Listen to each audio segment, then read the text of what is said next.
নমস্কার, রেশ ক্রিয়েশনে আপনাদের সবাইকে স্বাগত। আজকে আমি একটি সাউথ ইন্ডিয়ান মশলার রেসিপি নিয়ে হাজির হয়েছি, সাম্বার মশালা। ধোসা, ইডলি, উত্তপম, দই বড়া এগুলো সবাই খেতে আমরা ভীষণ ভালোবাসি। তার সাথে ভালোবাসি সাম্বার ডাল।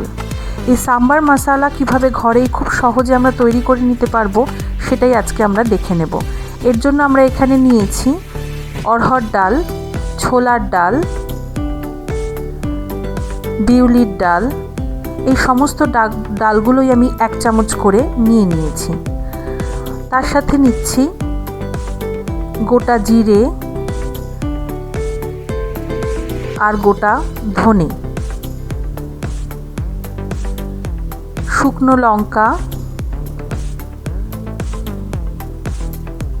আর কারি পাতা, আর তার সঙ্গে আমরা একটুখানি সর্ষে আর গোটা গোলমরিচও নিয়ে নেব। তাহলে চলুন এবার আমরা মশলাটা তৈরি করে ফেলি।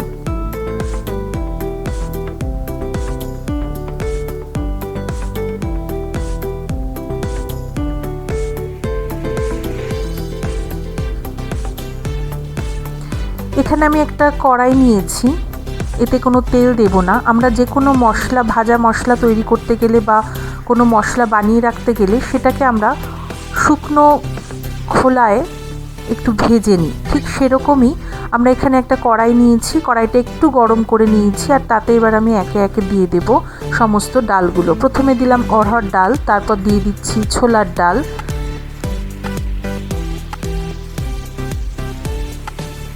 এবার দেব বিউলির ডাল।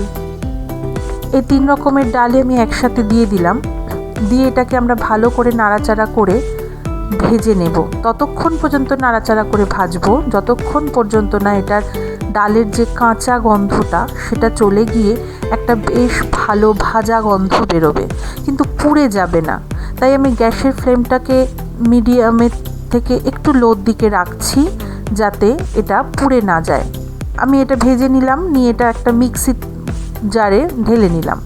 আবার আমি কড়াইটা বসিয়ে দিচ্ছি, দিয়ে এখানে আমি দিয়ে দিচ্ছি গোটা ধনে, গোটা জিরে দিয়ে এবার আমি এটাকে ভালো করে নাড়াচাড়া করে ভেজে নেব। এটাও ঠিক ততক্ষণই ভাজবো যতক্ষণ না এটার কাঁচা গন্ধটা চলে গিয়ে বেশ একটা ভাজা গন্ধ বেরিয়ে আসে। দেখুন এটা ভাজা হয়ে গেছে। এটাও আমরা মিক্সি জারে ঢেলে আলাদা করে নেব। যেখানে আমরা ডালগুলো ঢেলেছি তার সঙ্গেই এই ধনে জিরে ভাজাটাও আমরা ওখানে ঢেলে দেব। আবার আমি কড়াইটা বসিয়ে দিয়েছি। এবার এতে আমি দিচ্ছি গোটা সর্ষে,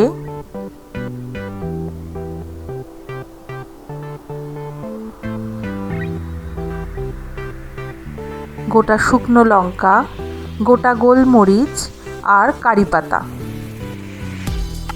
দিয়ে আমি এগুলোকেও সব একসাথে ভালো করে নাড়াচাড়া করে ভেজে নেব। কারি পাতা খুব তাড়াতাড়ি ভাজা হয়ে যাবে এবং সর্ষে গোলমরিচটাও তাড়াতাড়ি ভাজা হয়ে যাবে। তো শুকনো লঙ্কাটা হতে একটু সময় লাগবে, তাই জন্য আমরা গ্যাসের ফ্লেমটা মিডিয়ামের থেকে বেশি লোয়ের দিকে করে দেব, যাতে কোনো জিনিসই বেশি পুড়ে না ওঠে। এটাও ওরকম আধা ভাজা করে নিয়ে যতক্ষণ না এটা কাঁচা গন্ধটা যাচ্ছে ততক্ষণ পর্যন্ত এটা ভালো করে নাড়াচাড়া করে নেব, এবং আমরা সমানে এটা নাড়তে থাকবো যাতে তলা দিকে একটু লেগে না যায়। দেখুন আমাদের এটা ভাজা হয়ে গেছে, সর্ষেটাও ফাটছে, কারি পাতাটাও ফাটছে। সবগুলো আমি এবারে মিক্সিতে একসাথে করে নিয়েছি। এটাকে এবার আমি মিক্সিতে ভালো করে গুঁড়ো করে নেব, একদম মিহি পাউডারের মতো করে এটাকে আমরা গুঁড়ো করে নেব।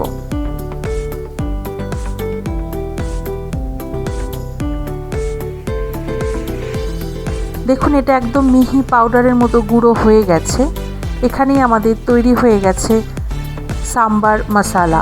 খুব সুন্দর একটি গন্ধ বেরোচ্ছে। কত তাড়াতাড়ি অল্প কতগুলো উপকরণ দিয়ে, সহজেই ঘরে পাওয়া যাওয়া উপকরণ দিয়ে আমরা তৈরি করে নিলাম সাম্বার মশালা। আমার এই ভিডিওটি যদি আপনাদের ভালো লেগে থাকে তাহলে অবশ্যই লাইক করবেন, কমেন্ট বক্সে লিখবেন আপনাদের মতামত। আপনাদের মতামতের অনেক মূল্য। কেমন লাগলো রেসিপিটি সেটি লিখবেন। যদি কোনো রকম কিছু বলার থাকে সেটিও বলতে পারেন, এবং যারা শেয়ার করবেন আমার ভিডিওটি আপনাদের সবার সাথে। আর আমার চ্যানেলে যারা নতুন তারা অবশ্যই আমার চ্যানেলটিকে সাবস্ক্রাইব করবেন এবং বেল আইকনটি টিপে দেবেন, যাতে পরবর্তী রেসিপি দেওয়ার সাথে সাথে আপনাদের কাছে সেই ভিডিওটি সহজেই পৌঁছে যায়। ভালো থাকবেন। নমস্কার।